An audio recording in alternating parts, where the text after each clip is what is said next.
Hola, soy Rafa y en este vídeo voy a hablar sobre el multímetro y algunos de sus usos.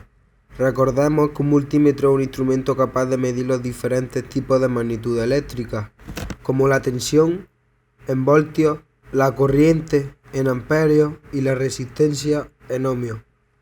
Para poder medir la corriente eléctrica y cada una de estas magnitudes eléctricas, usamos el galvanómetro del multímetro, el cual es una aguja que indica la intensidad de corriente que fluye a través de una bobina. Con él es que podemos medir las diferentes magnitudes, como la intensidad que se mide en amperios.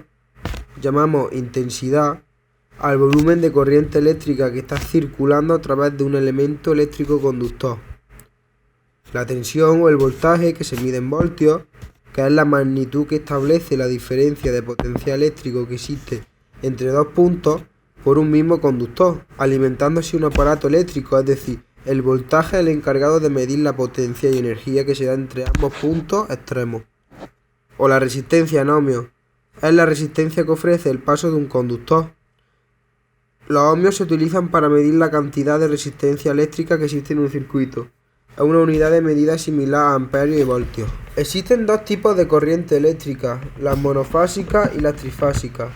Estas últimas se usan para valores de voltaje más altos. Las corrientes trifásicas están formadas por tres fases.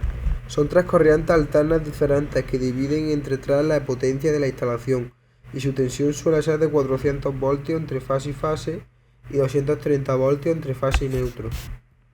Y las corrientes monofásicas es el tipo de corriente alterna que llega a casa, aproximadamente 220 voltios entre fase y neutro. Para realizar las diferentes mediciones con el multímetro voy a usar un cable de carga del portátil y, sin el adaptador de este, puedo medir la corriente monofásica o alterna, y también usaré un Z para la corriente trifásica. Para medir la corriente trifásica cogemos el Z, abrimos la tapa, que queda hacia arriba, el conector de abajo es la tierra y siguiendo las agujas del reloj, fase 1, 2, 3 y neutro. Entre fase y neutro, pues 220 y 240 voltios. Y entre fases 380 a 400 voltios, y entre tierra y neutro 0. Y para medir la corriente alterna ponemos el multímetro en 750 voltios de corriente alterna y midiendo en una alargadera o un cable del portátil, con el cable negro en la fase nos da 220 voltios aproximadamente. Bueno, pues esto ha sido todo sobre el multímetro. Un saludo y hasta la próxima.